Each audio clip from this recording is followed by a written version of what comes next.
They say you can't put a price on family. They're wrong. I learned mine on Christmas Eve, the cost of my son's silence, a seat at his table, and 30 years of my life. I arrived for Christmas dinner with trembling hands and a heart that didn't know it was about to break.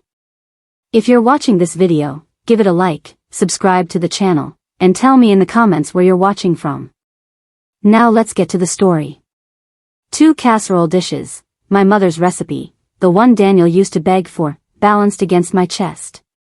The old bottle of Cabernet Richard and I had saved for, something special, tucked under my arm. My purse hanging off my shoulder, already slipping. Everything felt heavier than it should have. It was my first Christmas without Richard. 40 years of marriage ended in a hospital room last February, and the house had felt like a tomb ever since. When Daniel finally texted 3 days ago, "Mom, come by at 6. Dinner at our place," I felt something crack open in my chest. Something like hope. He hadn't called. Just a text. Cold, efficient.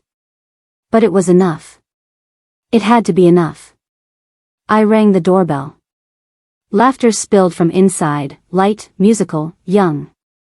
I heard Mia's voice first, that confident lilt she uses when she's performing for guests. Then Daniel's deeper rumble, the laugh that used to be mine to hear whenever I wanted. The door opened. Daniel stood there in the cashmere sweater I'd given him last year, the expensive one I couldn't really afford but bought anyway because I wanted him to feel special. His smile was polite. Distant. Like I was someone he vaguely recognized from another life. "Mom. You made it." Not, "I'm so glad you're here." Not, "We've been waiting for you." Just, "You made it." I stepped inside. The scent of roasted lamb and cinnamon wrapped around me, warm and perfect. The house gleamed, recessed lighting reflecting off marble countertops, fresh pine garland draped over doorways, everything staged like a magazine spread. Too perfect. Too sterile. Too much like Mia. I started toward the kitchen to set down the dishes, but then I saw it. The dining room. My feet stopped moving. There were 8 chairs around the table. 8 people already seated. Crystal glasses catching the candlelight. Folded linen napkins in silver rings. Everything gleaming, everything arranged, everything decided. And at the head of the table, in the seat where I'd carved every Christmas roast for 30 years, where I'd once held Daniel on my lap when he was small enough to fit, where Richard used to wink at me across the turkey and mouth, "You're beautiful," sat Mia. Her hair was perfect. Her dress was perfect. Her manicured hand rested on the armrest like she'd been born to sit there. She looked up and saw me standing in the doorway. Her smile was bright, practiced, empty. "Oh, Sandra. You're here." Not Mom. Not even Mrs. Burkett. Just Sandra. I felt my grip tighten on the casserole dishes. The glass was hot against my palms. I brought the sweet potato casserole. And green bean. That's so sweet. Mia's voice cut through mine like a knife through silk. "Just set those in the kitchen, would you? We've already plated everything, but I'm sure we can find room." Daniel returned to his seat. At the opposite end of the table. As far from me as possible. I walked toward the kitchen on legs that felt like they were made of paper. Set the dishes down on the counter. Unwrapped my scarf with shaking hands. Took off my coat. Stood there breathing. When I returned to the dining room, everyone was eating. Mia was laughing at something Daniel's colleague said. Apparently they'd invited the neighbors, the couple from Daniel's office, Mia's sister. 8 seats. 8 people. A full table. My granddaughter Lily looked up from her plate. Her eyes found mine. She started to smile, started to lift her hand. "Lily, sweetheart," elbows off the table, Mia said without looking at her. Lily's hand dropped. I stood there in the archway. My coat on my arm. My purse still on my shoulder. Watching my family eat without me. "Mia," I said quietly. My voice sounded strange, far away. Where do I sit? The table went silent. Forks paused mid-air. Someone coughed.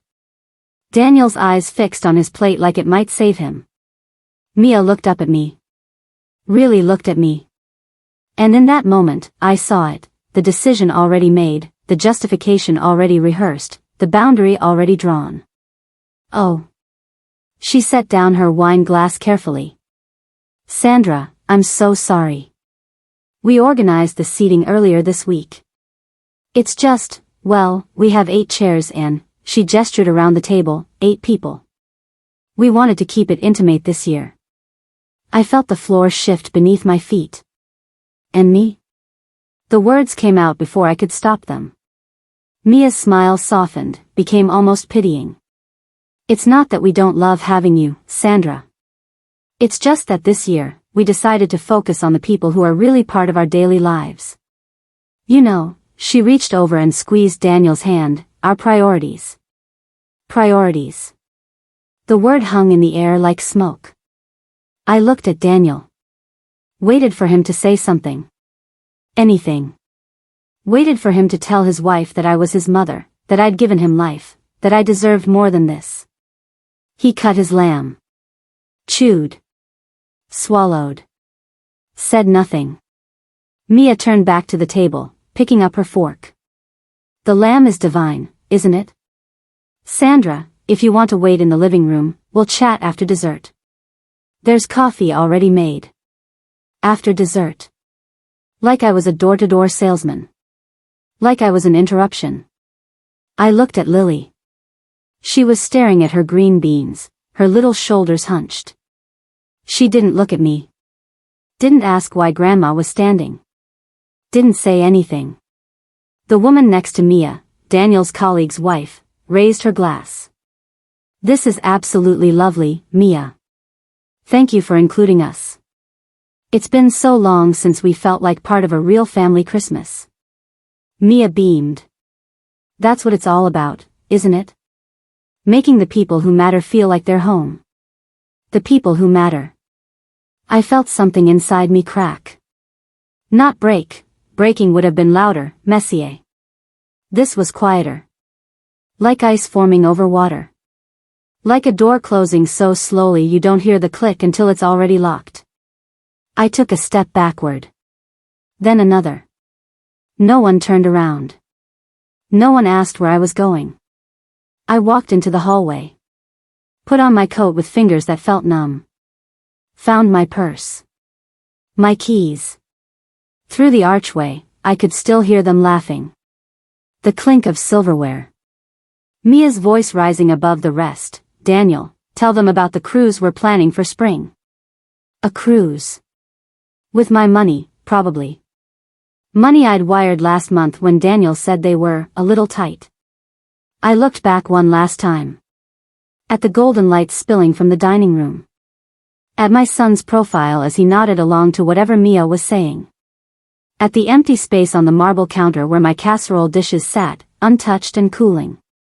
And standing there, in the hallway of the house I'd helped buy, surrounded by the laughter of people who'd forgotten I existed, I felt something shift inside me.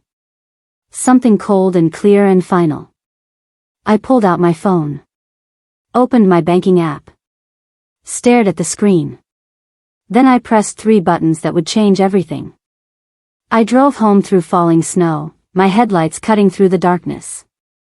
The bottle of wine sat on the passenger seat, still wrapped in its red foil. Still waiting for something special. When I unlocked my front door, the silence wrapped around me like a blanket.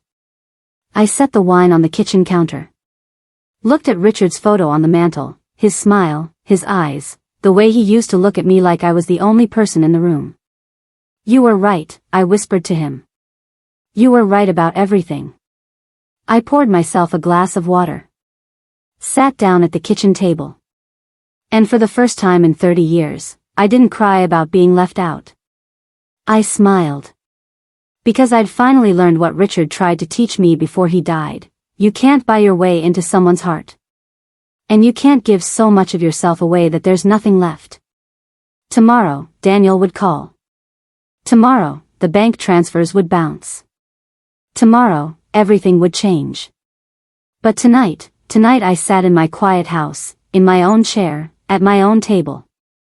And for the first time since Richard died, I didn't feel alone. I felt free. I woke up on Christmas morning to the sound of nothing. No carols playing softly from Daniel's childhood radio. No cinnamon rolls baking in the oven. No Richard shuffling into the kitchen, complaining about how early I always woke up on holidays. Just silence. Cold and absolute. I lay in bed staring at the ceiling, watching the winter light filter through the curtains. My body felt heavy, like I'd been buried under something and just dug my way out. Every muscle ached. My chest hurt in that particular way grief has, not sharp, but persistent. A dull throb that doesn't go away. I kept replaying it. The dinner. The laughter. Mia's hand on Daniel's. The 8 chairs. The lamb cooling on plates while I stood in the archway like a ghost no one could see. After dessert, Sandra. We'll chat after dessert.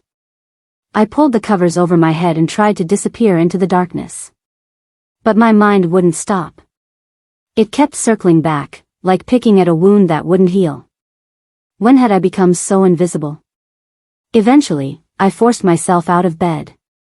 My feet hit the cold hardwood. Richard used to keep slippers by my side of the bed, warm ones with memory foam. I'd given them away after he died. Along with his shirts, his cologne, his reading glasses. Everything that reminded me he was gone. I should have kept the slippers. The house felt too big around me. Too quiet. I made coffee and stood by the window, watching the neighbors across the street hang icicle lights on their porch. A family. Laughing. Together. I turned away. My eyes landed on the bookshelf in the living room, the one stuffed with photo albums I hadn't opened in years. Richard used to tease me about them. You're going to run out of room, Sandra. We don't need 5 albums from one birthday party. But I'd kept taking pictures.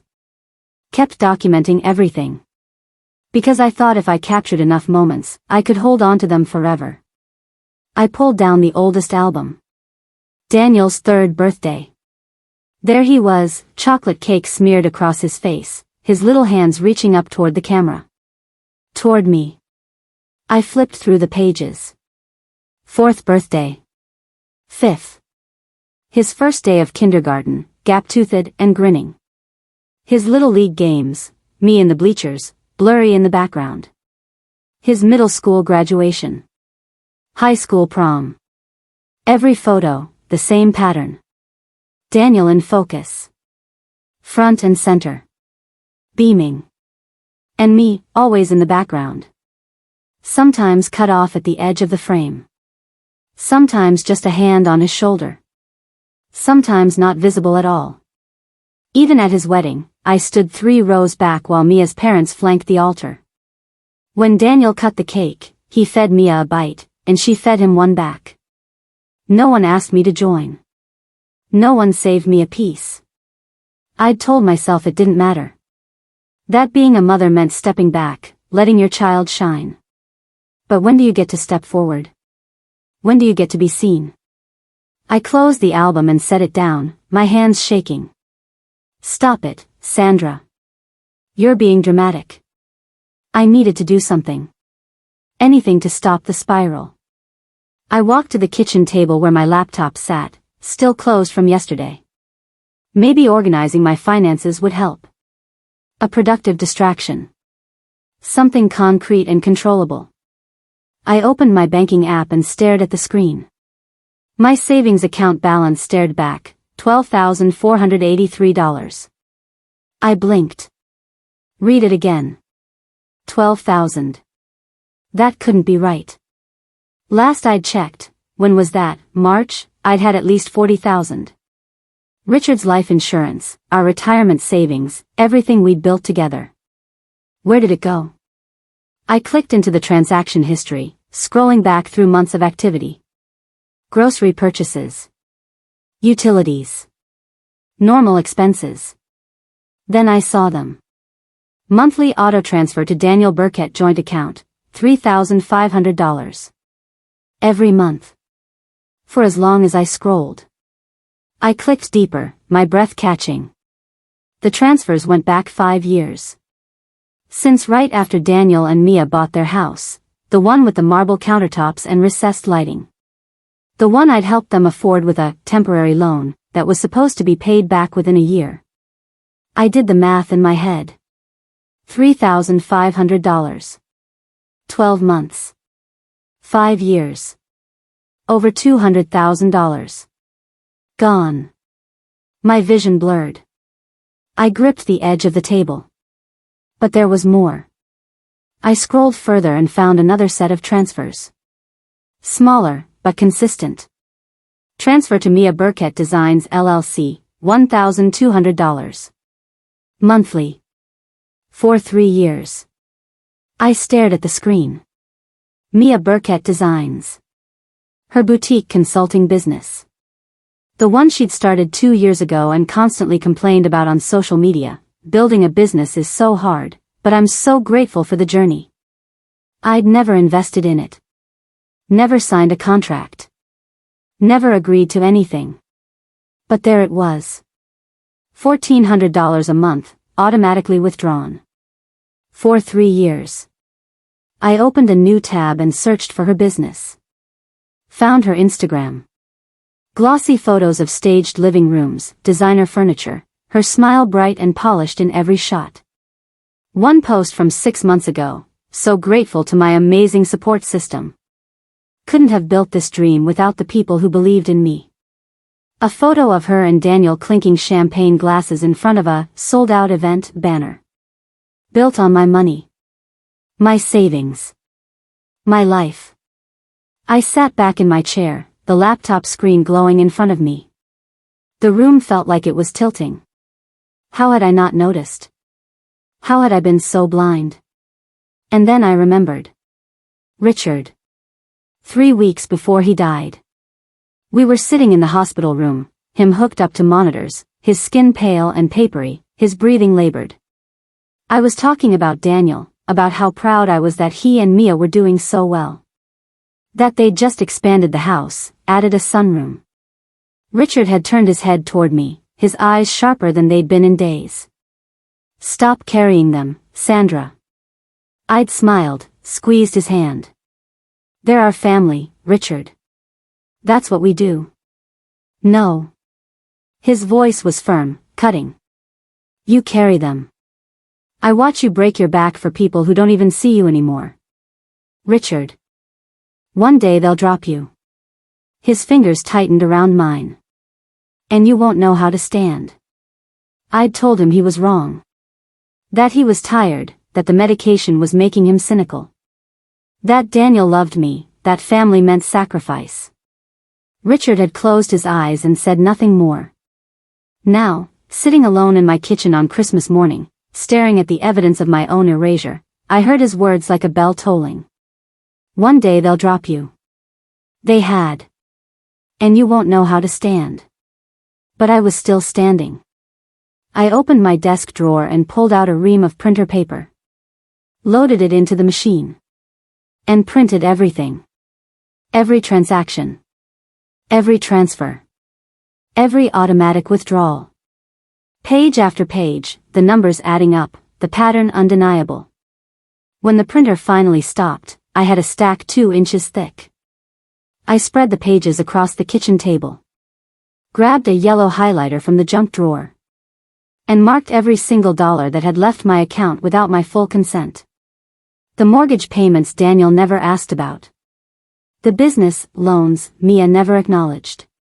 The emergency funds that were never emergencies, just conveniences. The cruise deposits. The car payments.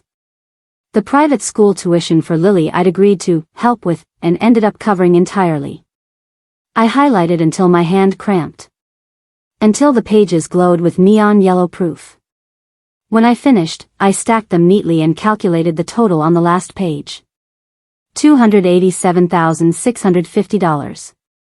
I stared at the number. Whispered it aloud. $287,000, $650. Nearly $300,000. Almost everything Richard and I had saved. Almost everything we'd built over 40 years of marriage. Gone. They'd built their life on my back. Their house. Their business. Their perfectly staged, glossy, Instagram-ready existence. And when I showed up for dinner, there wasn't a chair for me. I sat at the table surrounded by the evidence, my hands folded on top of the stack of papers. The grandfather clock in the hallway ticked past midnight. Christmas was over. I didn't cry. I didn't rage. I didn't collapse. I just sat there, staring at the numbers. And for the first time since Richard died, I felt something other than grief. I felt clarity. The giving stopped now. Tomorrow, I would make calls. Cancel the transfers. Close the accounts. Take back what was left of my life.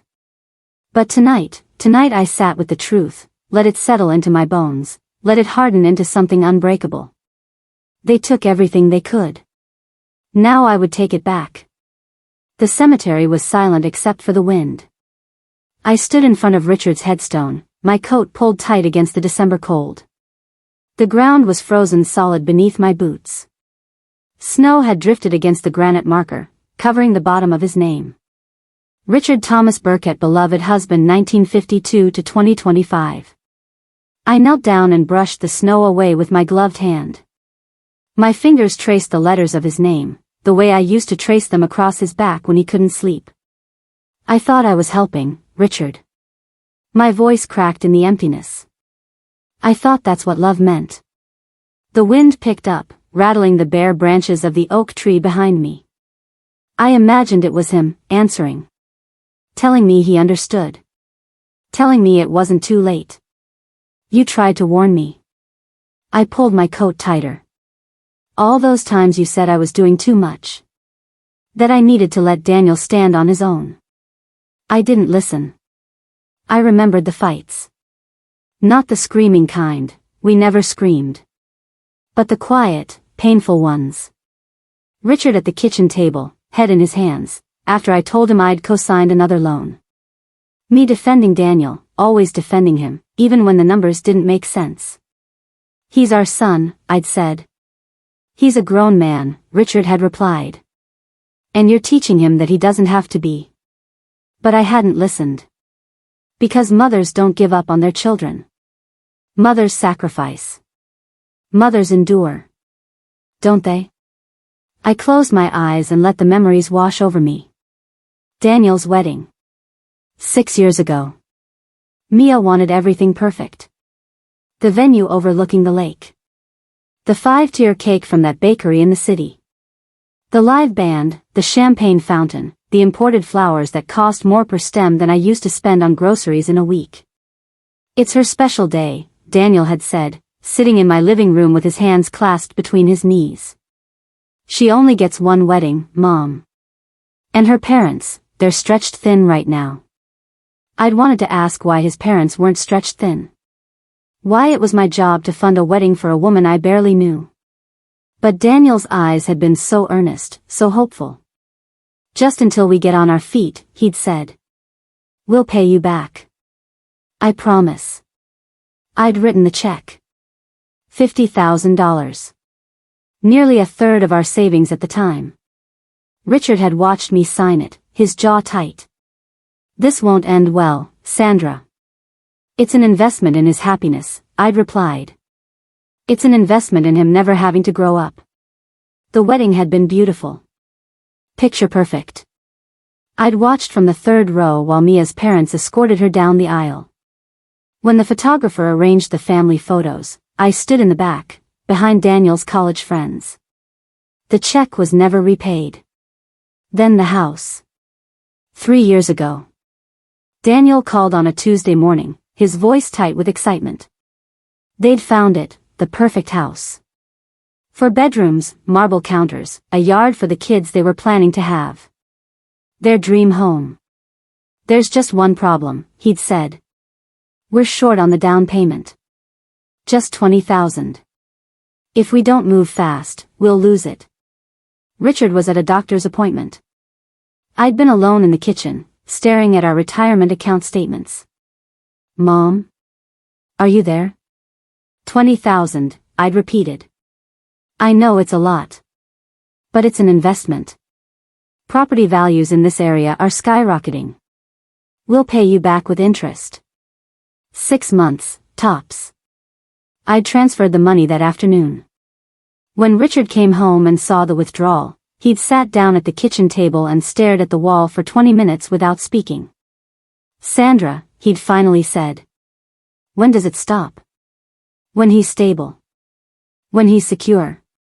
He'll never be secure if you keep catching him before he falls." But I hadn't listened. Because mothers catch their children. That's what we do. The house closed escrow. My name went on the title as a co-owner, just a formality, Daniel assured me, until he paid me back. He never did. And then Mia's business. 2 years ago. She'd cornered me at Lily's birthday party, champagne in hand, her smile bright and calculated. "Sandra, I have the most amazing opportunity." She'd leaned in close, conspiratorial. "I'm starting a design consultancy. High-end clients, boutique work. It's going to be huge." "That sounds wonderful," I'd said, trying to edge toward the dessert table. "The thing is, I need some startup capital. Just to get the LLC registered, build the website, get some samples made." Daniel and I talked about it, and we thought, well, you've always been so generous with us. And this would be a real investment. Once I start landing clients, you'll get every penny back, plus dividends. I should have said no. Should have told her to go to a bank. Should have asked why a successful couple with a beautiful house needed money from a widow living on a fixed income. Instead, I'd said, "How much?" 15,000. Just to start. I'd written another check. The business launched with a glossy Instagram page and a sold-out launch event. I never saw a penny back. Never even got a thank you card. I opened my eyes. The cemetery was getting darker, the sun sinking behind the winter clouds. "Just until we get on our feet," I whispered to Richard's grave. That's what he always said. Just until they were stable. Just until they got ahead. Just until. But there was never an until. There was only more. I stood up, my knees aching from kneeling on the frozen ground. "I'm going to fix this," I told him. "I don't know how yet. But I'm going to stop letting them bleed me dry." The wind answered with a sharp gust that stung my face. I drove across town to Mr. Wexler's office, the attorney Richard had used for our estate planning. The building was old brick, the kind with creaky stairs and radiators that clanged. His secretary, a woman who'd been there since before I was married, waved me through with a sympathetic smile. Mr. Wexler looked older than I remembered. White hair, thick glasses, but his eyes were still sharp. "Mrs. Burkett." He stood and shook my hand. "I'm so sorry about Richard. He was a good man." "Thank you." I sat down across from his cluttered desk. "I need your help." I explained everything. The transfers, the mortgage payments, the business loans. The dinner on Christmas Eve. The 8 chairs. He listened without interrupting, his expression darkening with each detail. When I finished, he leaned back in his chair and steepled his fingers. "Do you have documentation?" I pulled out the folder, all 287 pages, highlighted and organized. He flipped through it slowly, his frown deepening. "Mrs. Burkett, are you aware that your name is still on the deed to your son's house?" I blinked. "What?" "You co-signed the mortgage. You're listed as a co-owner. Which means you have a legal claim to the property's equity." He pulled out a file from his cabinet, scanned the document. "Current market value is approximately $650,000. You're entitled to the portion you funded, the down payment plus your mortgage contributions." My hands went numb. "How much?" He calculated quickly. "Roughly $380,000, give or take." The room tilted. You can also immediately halt the automatic mortgage payments. Freeze the joint account. And if you choose to pursue it, you could force a sale of the property to reclaim your equity. I stared at him. Force a sale? You mean, they'd lose the house? Potentially. Or they'd have to refinance and buy you out. He looked at me over his glasses. I understand this is your son, Mrs. Burkett. But legally, you have every right to protect your assets. I thought about Daniel. About the little boy who used to climb into my lap during thunderstorms.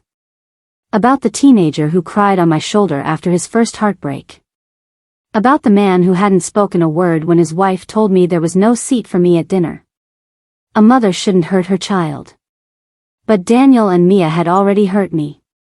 They didn't just take my money. They took my dignity. My place. My worth. They'd erased me. What do I need to sign? I heard myself say. Mr. Wexler slid papers across the desk. This halts all automatic transfers. This notifies the bank you're exercising your right to freeze joint accounts. And this initiates a formal equity claim. My hand shook as I picked up the pen. Mrs. Burkett, Sandra, are you sure? I thought about Richard. About his last words. About the cemetery, cold and quiet. I signed. When I left the office, snow was falling again. Soft, gentle flakes drifting down from the gray sky. I stood on the sidewalk and looked up, letting them melt on my face. This time, the snow didn't feel cold. It felt cleansing. Like baptism. Like rebirth. I pulled out my phone and looked at the last text from Daniel. Thanks for stopping by last night, Mom. Talk soon. Not, I love you. Not, I'm sorry. Just, talk soon. I deleted it. Then I looked up at the sky again, at the snow falling soft and endless. Merry Christmas, Richard, I whispered. I finally listened. The pounding on my door came 3 days later. I was in the kitchen making tea when I heard it, sharp, aggressive, rattling the frame. Not a knock. A demand. I knew who it was before I looked through the peephole. Daniel stood on my porch, his face red, his breath coming in white clouds in the January cold. Mia was behind him, arms crossed, her perfect hair whipping in the wind. Even angry, even disheveled, she looked camera-ready. I took a breath. Steadied myself. Then I opened the door. Mom, what did you do? Daniel pushed past me without waiting for an invitation. We can't pay the bills. The mortgage bounced. Mia's business account is frozen. Our credit cards aren't working. Mia followed him in, slamming the door behind her. She stood in my entryway like she owned it, her designer boots dripping melted snow onto my hardwood floors. Sandra. Her voice was ice. What did you do? I walked back to the kitchen, turning off the kettle. My hands were steady. I'd practiced this. Rehearsed it in my head 100 times over the last 3 days. I stopped paying your bills, I said quietly. The silence that followed was deafening. Daniel stared at me like I'd spoken another language. What? I stopped the automatic transfers. I froze the joint accounts. I canceled the mortgage payments. I poured hot water over my tea bag, watching it steep. I stopped funding your life. Are you out of your mind? Mia stepped forward, her voice rising. You can't just pull the rug out from under your own family. I turned to face her. Really looked at her. At the woman who'd taken my seat, my son, my dignity. You replaced me at your table, Mia. I'm only doing the same in my bank account. Her mouth opened. Closed. Opened again. That's completely different. Is it? I set my mug down carefully. You decided I wasn't important enough for a chair. I decided you weren't important enough for my money. It seems remarkably similar to me. Daniel stepped between us, his hands up like he was refereeing a fight. Mom, stop. You can't do this. We have a mortgage. We have bills. Lily's tuition is due next month. Then pay them. With what? His voice cracked. You know we're stretched thin right now. The business expansion, the renovations. The cruise you booked. I said softly. The new car Mia posted on Instagram? The private chef you hired for New Year's Eve? Daniel's face went pale.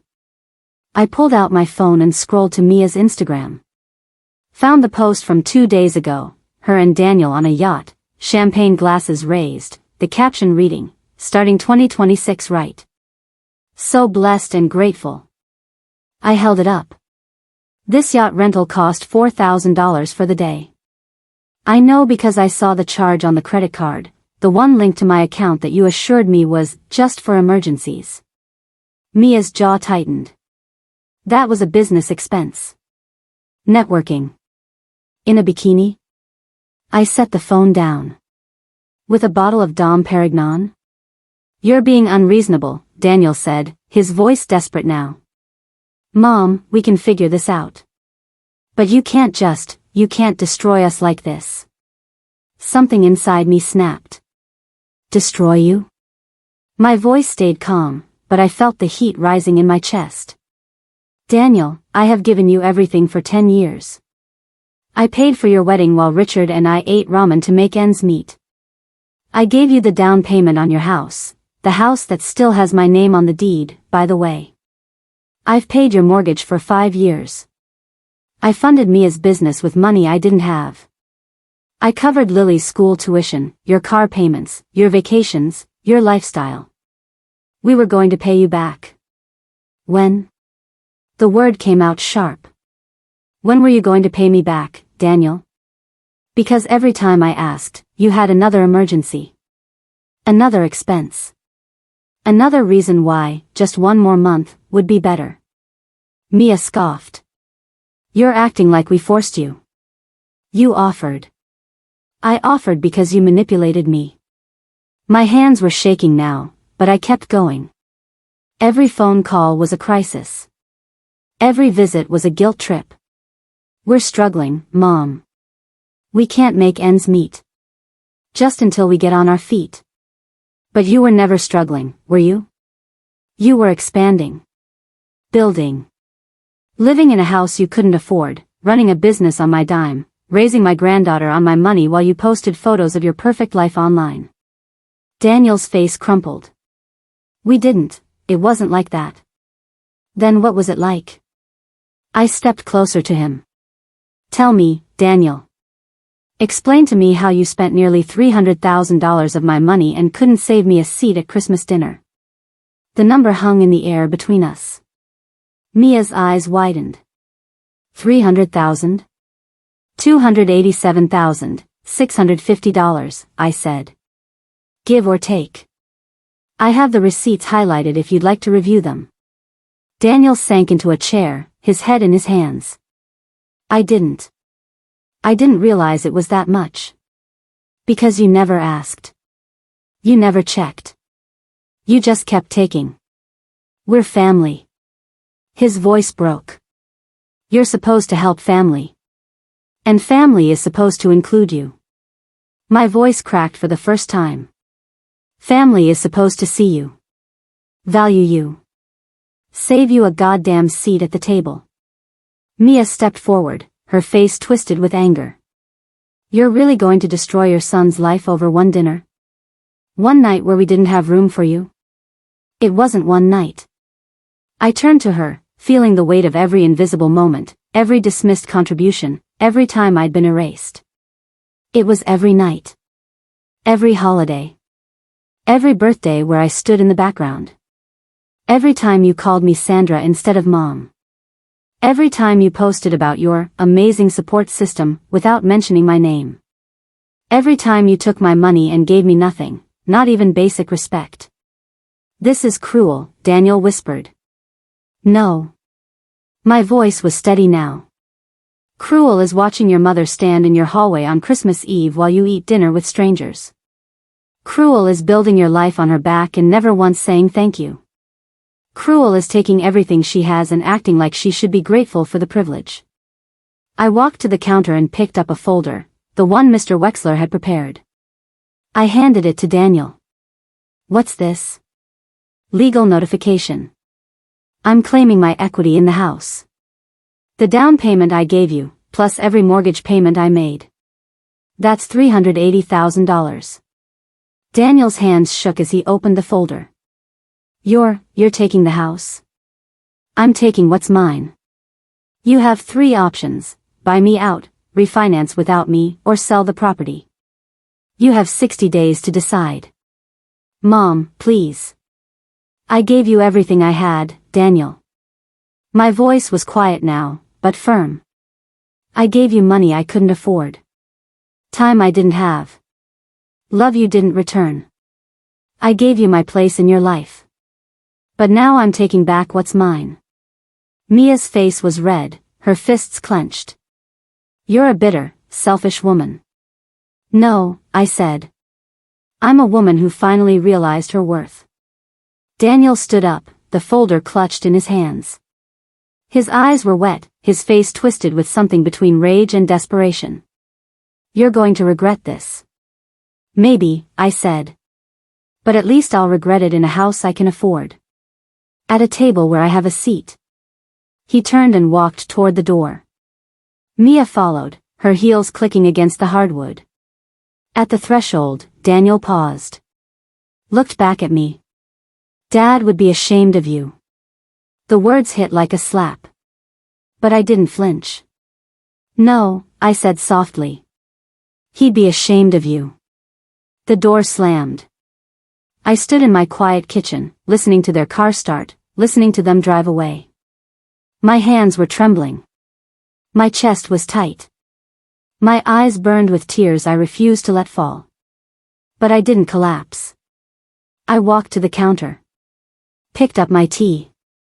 Sat down at the table, my table, in my house, in my space. And I took a sip. It was strange, I thought. How silence feels when you're used to filling it with other people's needs. How empty space feels when you've spent your whole life making room for everyone else. But it wasn't lonely. It was quiet. Still. Clean. It's strange, I whispered to the empty room, how silence feels louder when you're finally free. I sat there for a long time, holding my warm mug, watching the winter light fade through the window. And for the first time in 30 years, I didn't wonder if I'd done the right thing. I knew I had. 3 weeks passed in painful silence. I heard about them through fragments. Through whispers at the grocery store, through neighbors who didn't know I was listening, through the awful algorithms of social media that kept showing me what I was trying to forget. Margaret from across the street mentioned it first, her voice hushed with scandal as we both reached for avocados at the produce section. Did you hear about the Buckets? Their boutique closed. Just shuttered overnight. Someone said they're in real financial trouble. I nodded, squeezed the avocado in my hand too hard, left a thumbprint in the soft flesh. Then I saw the Instagram post. Mia's account, which had always been a carefully curated highlight reel of perfection, now had a new entry. No yacht. No champagne. Just a plain text graphic on a black background. Sometimes life takes unexpected turns. Taking a break from social media to focus on family and new beginnings. Thank you for understanding. The comments were full of concerned emojis and vague encouragements. No one knew what had really happened. No one knew that the unexpected turn was me, finally saying no. I told myself I didn't care. Told myself they'd created this mess, that consequences were just reality catching up to choices. But late at night, alone in my too quiet house, the guilt crept in like cold fog under a door. The letters started arriving in the second week. The first was from Daniel, his handwriting rushed and sloppy. Mom, please. We need to talk. You're destroying our family. Dad would never have wanted this. I burned it in the fireplace, watched the paper curl and blacken. The second came 3 days later, from Mia. Sandra, I know we haven't always seen eye to eye, but this is affecting Lily. She asks about you every day. Please, for her sake, can we find a solution? That one I held longer. Read twice. But I burned it too. The third was formal, typed, probably from their lawyer. Mrs. Burkett, we are requesting a meeting to discuss terms of equity buyout. Please respond within 10 business days. I forwarded it to Mr. Wexler and deleted the email. Daniel called 17 times in 1 week. I let every call go to voicemail, deleted each message without listening. I knew what they'd say. The desperation, the accusations, the manipulation wrapped in family obligation. I'd heard it all before. But I wasn't strong enough to block the number completely. Some weak, maternal part of me needed to know he was still trying, even if I couldn't answer. I was learning that boundaries weren't walls. They were distances. Painful, necessary distances. Then, on a Thursday night at 11:47 p.m., my phone rang. Not Daniel's number. A different one, saved in my contacts with a heart emoji. Lily growing heart. My thumb hovered over the screen. My heart hammered against my ribs. I answered. Hello? Grandma? Her voice was small, younger than her 8 years. Like she'd been crying. I sat up in bed, suddenly completely awake. Lily? Sweetheart, what's wrong? Are you okay? A sniffle. I miss you. Mommy and Daddy said I shouldn't call, but I wanted to hear your voice. My chest constricted. Baby, it's very late. Where are your parents? Downstairs. They're fighting again. Her voice dropped to a whisper. Grandma, Mommy cries every day. Like, a lot. And Daddy is always angry now. He broke a plate yesterday. I closed my eyes, pressed my palm against my forehead. And Daddy says, he says you hate us now. That you don't want to be our family anymore. Her voice cracked. Is that true, Grandma? Do you hate us? Oh, Lily. No. No, sweetheart, I don't hate you. The words came out choked. I could never hate you. Then why don't you come over? Why don't you call? Mommy said you're punishing us. I took a shaky breath, trying to find words an 8-year-old could understand. Words that were true but not cruel. Sometimes grown-ups need space from each other, I said carefully. It doesn't mean we don't love each other. It just means we need time to figure things out. But I didn't do anything wrong. She was crying now, soft hiccuping sobs. I saved you a seat at my birthday party next month. I made sure there was a chair for you. I told Mommy to put your name on the invite. Something broke inside me. I know you didn't do anything wrong, baby. This isn't about you. You're perfect. You're wonderful. And my voice caught. I love you so much. Then please come back. Her voice was so small. So desperate. Please, Grandma. Everything is bad now. Everyone is sad. Please just come back and it'll be okay again. I wanted to. God, I wanted to. Wanted to drive over there right now, walk through the door, fix everything like I'd always fixed everything. But I couldn't. Lily, I need you to listen to me, okay? I steadied my voice. What's happening with your parents right now, that's not your fault. And it's not your job to fix it. You're a kid. You're supposed to be a kid. But I love you. I will always love you. But sometimes people who love each other still need to be apart for a while. Do you understand? A long pause. Then, quietly, I think so. Good girl. I wiped my eyes. Now you need to get back to bed before your parents find out you called. Okay? Okay. A sniffle. Grandma? Yes, sweetheart. When you figure things out, will you come to my birthday party? I closed my eyes. I don't know yet, Lily. But I promise I'll think about it. Okay. Her voice was small, resigned. Too resigned for an 8-year-old. I love you, Grandma. I love you too, baby. So much.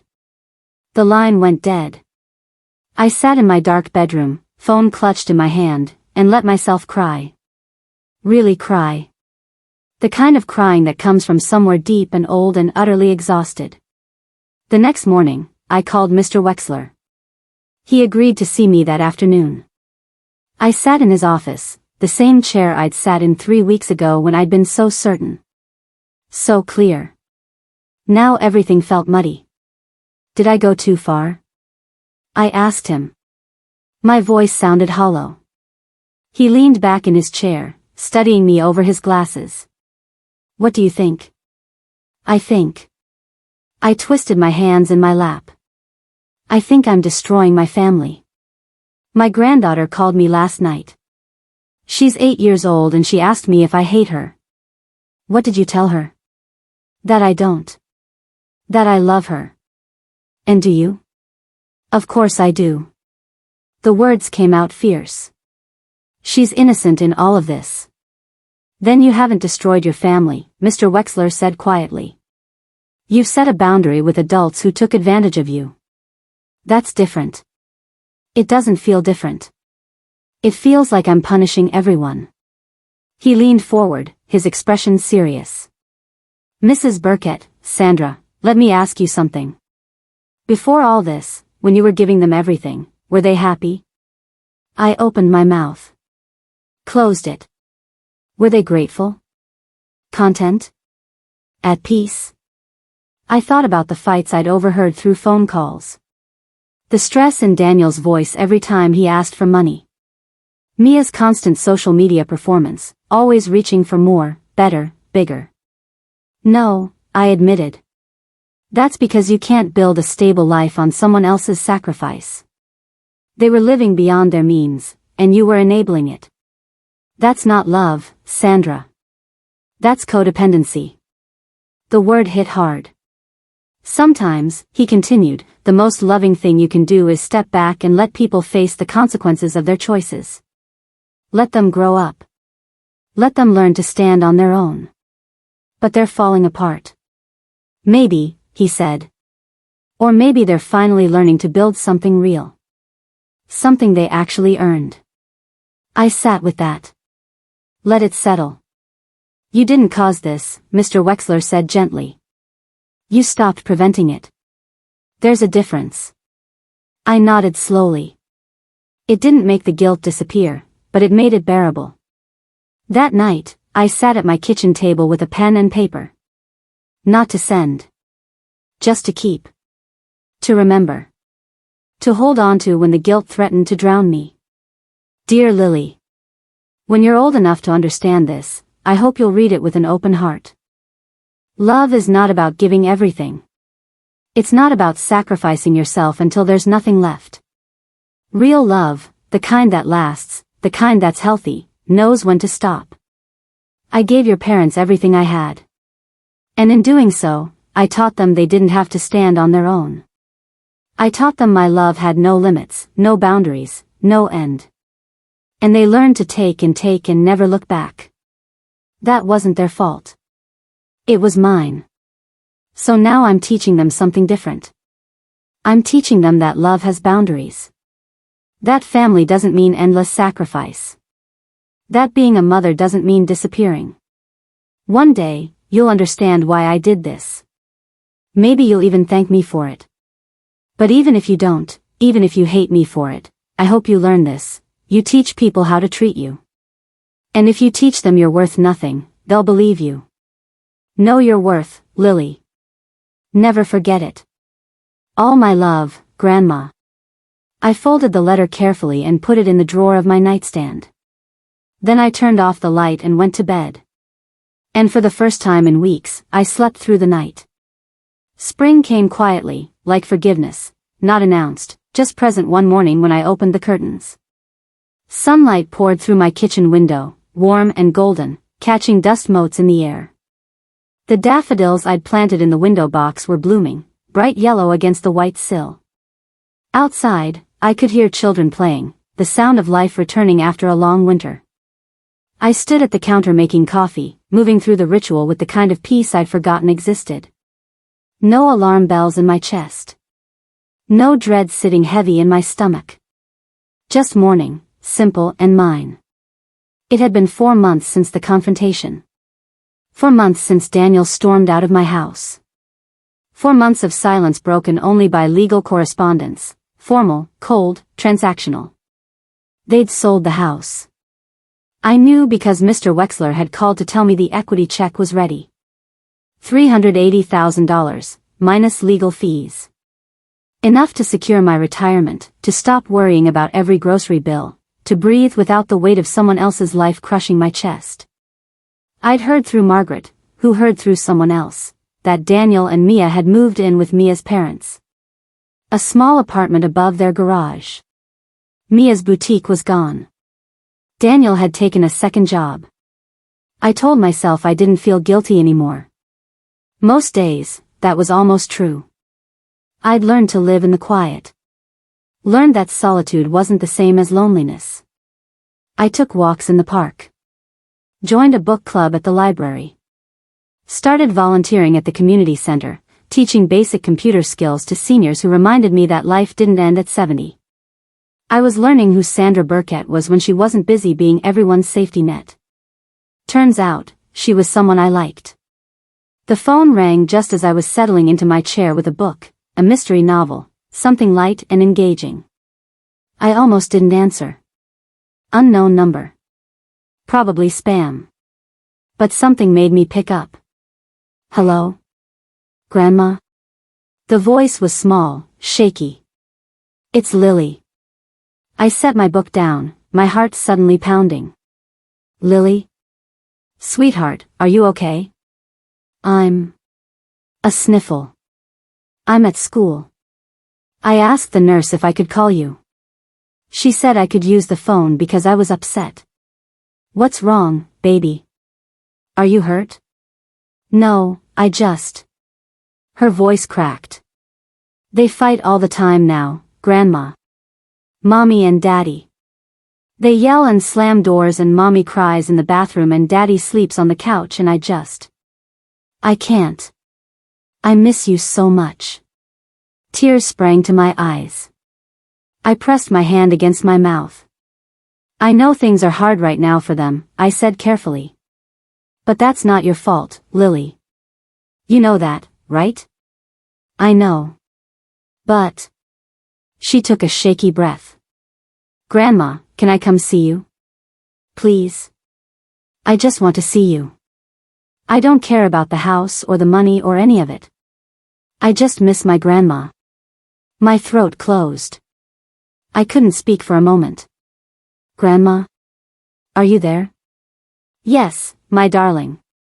My voice came out thick with tears. Always. You can always come see me. Really? Really. Whenever you want. My door is always open for you. She let out a small sob of relief. Can I come this weekend? Mommy said, she said she'd drop me off if you said yes. She said she won't come in. But she'll let me visit. Something in my chest loosened. Not forgiveness. Not yet. But maybe the first thread of it. This weekend is perfect, I said. Saturday afternoon? Yes. Thank you, Grandma. I love you. I love you too, sweetheart. So much. Saturday afternoon arrived with bright sunshine and nervous anticipation. I'd cleaned the house twice. Baked a batch of chocolate chip cookies, the recipe Richard used to make with Daniel when he was small, the one with extra vanilla and a pinch of sea salt. I'd set the table with the good plates, put fresh flowers in a vase, made sure everything was perfect. Then I'd looked at it all and laughed at myself. This was Lily. My granddaughter. The girl who used to show up at my door covered in mud and finger paints, demanding snacks and stories. I put away the good plates. Set out paper napkins and regular dishes. Made hot chocolate instead of tea. The doorbell rang at 2 p.m. exactly. I opened the door and there she was. Lily stood on my porch in jeans and a purple hoodie, her backpack slung over one shoulder. Her hair was in a messy ponytail. She looked thinner than I remembered. Older. Like she'd aged a year and 4 months. Behind her, Mia sat in the car, staring straight ahead. She didn't wave. Didn't look at me. Just sat there, hands on the wheel, waiting. "Hi, Grandma," Lily said quietly. "Hi, baby." For a moment, we just looked at each other. Then Lily dropped her backpack and ran forward, throwing her arms around my waist. I caught her, held her tight, felt her shake with silent tears against my chest. "I've got you," I whispered. "I've got you, sweetheart." We stood like that for a long time. Then I waved at Mia, not friendly, not cold, just acknowledgement. She nodded once and drove away. Inside, Lily explored like she was relearning the space. "You moved the couch," she said. "I did. Better light for reading. And you got new curtains. Do you like them?" She nodded. Then she saw the cookies cooling on the counter. "Are those your dad's favorite? Want to help me finish them?" Her face lit up for the first time since she'd arrived. "Really? Really?" We spent the afternoon in the kitchen. I showed her how to add the sea salt on top, just a tiny pinch to bring out the chocolate. She told me about school, her art project, her best friend, the book she was reading about dragons. She didn't mention her parents. Neither did I. We ate cookies warm from the oven, drank hot chocolate with marshmallows, and laughed when she got chocolate on her nose. When evening came, we sat at the kitchen table, just the two of us. 2 plates, 2 mugs, 2 chairs. I looked at her across the table and saw Daniel in her eyes. But I also saw myself. The stubborn set of her jaw. The way she tilted her head when she was thinking. The quiet strength already forming in someone so young. "Grandma," she said softly. "Yes, sweetheart? Are you mad at Daddy and Mommy?" I took a breath. Thought carefully about my answer. "I'm hurt," I said honestly. "And I'm disappointed. But I'm not mad anymore." "Are you going to forgive them?" "Maybe. Someday. When they're ready to really see me. Really hear me." I reached across the table and took her small hand in mine. "But Lily, none of that changes how I feel about you. You're my granddaughter. I will always, always love you." She squeezed my hand. "I know." We sat in comfortable silence for a moment. Then she said, "Can I come back next weekend?" "You can come back any weekend you want. Even if Daddy and Mommy don't? Especially if they don't." She smiled, small, but real. When Mia came to pick her up at 6 p.m., Lily hugged me tight at the door. "Thank you for today, Grandma.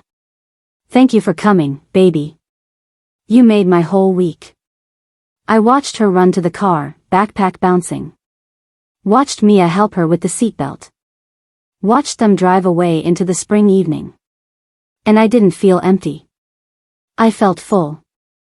That night, I sat at the kitchen table with a cup of tea. Richard's photo was on the mantel, his smile forever frozen in that moment of joy. I raised my cup to him. "They took my chair once," I said softly to his image. "But they'll never take my place again. Love is still here, it just learned to sit somewhere else." Outside, the streetlights flickered on one by one. Spring twilight painted the sky in shades of lavender and gold. Somewhere down the street, I heard children laughing. I thought about the empty chair at Daniel's Christmas table. About the humiliation, the erasure, the years of invisible labor and silent sacrifice. And I thought about today. About Lily's laughter in my kitchen. About her small hand in mine. About chocolate chip cookies and hot chocolate and the simple gift of being seen. I hadn't lost my family. I'd found myself. And in finding myself, I'd created space for real love to return, not the transactional kind, not the kind that kept score or demanded sacrifice, but the kind that existed freely, given without expectation, received with gratitude. Lily would come back next weekend. And the one after that. And slowly, patiently, I would teach her what I'd learned too late, that love doesn't mean disappearing. That giving doesn't mean emptying yourself. That being needed is not the same as being valued.